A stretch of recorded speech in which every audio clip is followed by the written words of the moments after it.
this is Mac Monroe, and we talked last week about the 7 R's to success.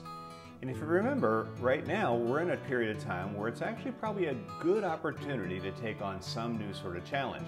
And so last week we talked about the first step being to realize what you want to do, to go to that release where you open up and you start the new thing. But then you get to that reality, right? And this is where we have that choice to make, don't we? Because now it's not as easy as we thought it was. We're not as good as we thought we were. And so we have 2 options, remember? So option number 1 is that we reload and then re-engage and reflect and repeat. You know, that's where we left us last week. But I thought for this week we might go down here and talk about this, because I honestly think most of us probably spend more time right here. So this week we're going to talk about 3 questions that must be answered if we're going to quit something. So for that we're going to move to another blank page. All right, so this is you. Well, this could be me too. And you know, there we are in this dilemma. So at this point here, we are making the choice. Should we push on? Should we go ahead and do that thing that we've always wanted to do? Should we start that podcast? Should we write that book? Should we do that diet? Whatever that thing might be that we've always wanted to try. And now we're thinking about hanging it up and quitting. And frankly, folks, if I was honest, I would tell you I've probably quit a lot of different things in my life. You know, I've quit careers, I've quit relationships, I've quit diets, I've quit sports. And maybe you've done the same thing too. The good news is if you start to think back on why you might have quit a certain thing, what you may realize is that if you ask the right questions, it could be that we make a different decision. And you know, let's be honest here, there's nothing wrong with quitting a thing, especially if something is not healthy for you, if it's not going to give you what you always wanted. So I came up with 3 good questions that we ought to be asking if indeed we want to go ahead and quit something. So here's question number 1. Whose voice? Whose voice?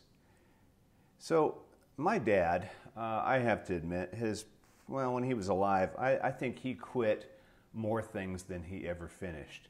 And my dad was full of ideas. He was full of these new things he wanted to do. And even as a young boy, I always remember the excitement as he started something new. And then it didn't end quickly. It was just this long, protracted thing where it just went away.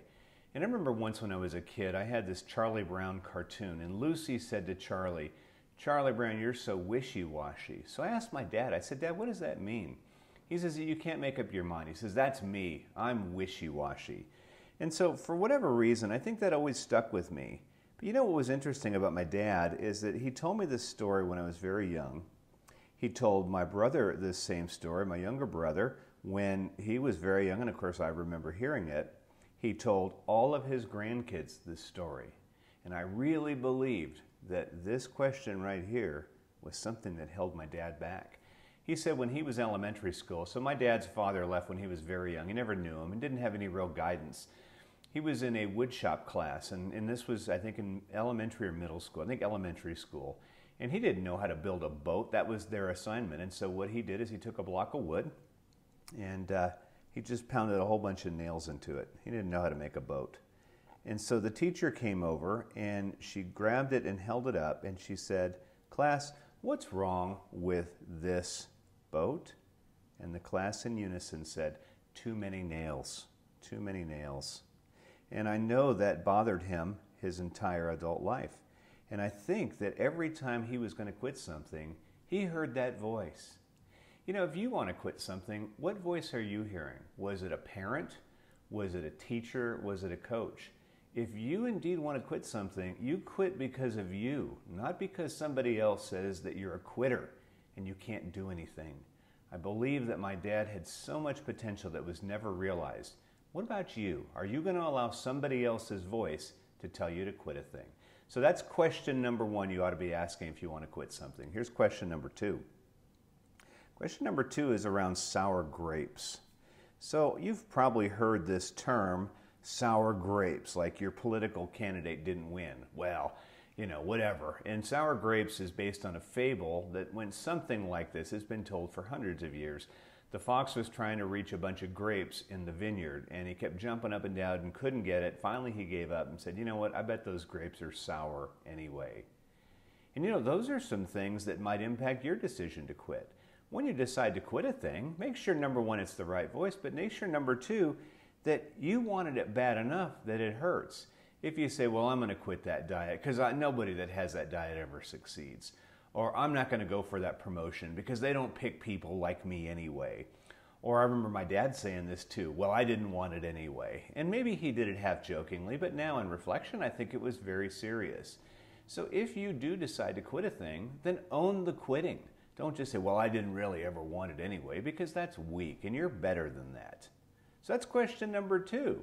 Is it all about sour grapes? Question number three then. What are you going to do with the thing after you've quit it? Because whatever that is, it's going to give you some time, right? So if you decide, so I'm going to reframe this as, what will I do now? What will I do? So let's think about this. If you were to say, I'm going to quit playing football. Let's go back to high school. Okay, fine. Why are you quitting? Well, I mean, my coach says I'm no good. Okay, well then fine. The coach may know. You may ride the bench. But if you do decide to quit, what are you going to do with your time? If you said, I'm going to quit so I can devote more time to my studies, then that might be a good question. If I'm going to quit this activity to put more time into my work, if I'm going to quit this idea to spend more time with my family, the question is, what are you going to do with that space? Because, if we go back to this, remember this? If you decide that you're going to retreat, well, look, you got all this free time and this free space right here. We've got to do something meaningful with that. So if you make your decision, you're going to retreat, then think about what's going to happen next. And before you make that important decision to quit a thing, make sure you wonder, whose voice am I hearing? Is it about sour grapes? What am I going to do now? And the thing that you need to realize, folks, is there's nothing wrong with quitting a thing. In fact, even when you were little, your parent probably said, if you quit this, you'll quit anything. And I don't believe that at all. I think quitting is a decision, and all of us have decisions we make in our lives. If you make the decision to quit, just ask yourself the three questions. And if you can answer these honestly and still want to quit, I think you should feel good about your decision. And I think you'll be able to live with that decision. So anyway, hope this helps. And hey, best of luck as you go on that journey. Hopefully, a journey to much success.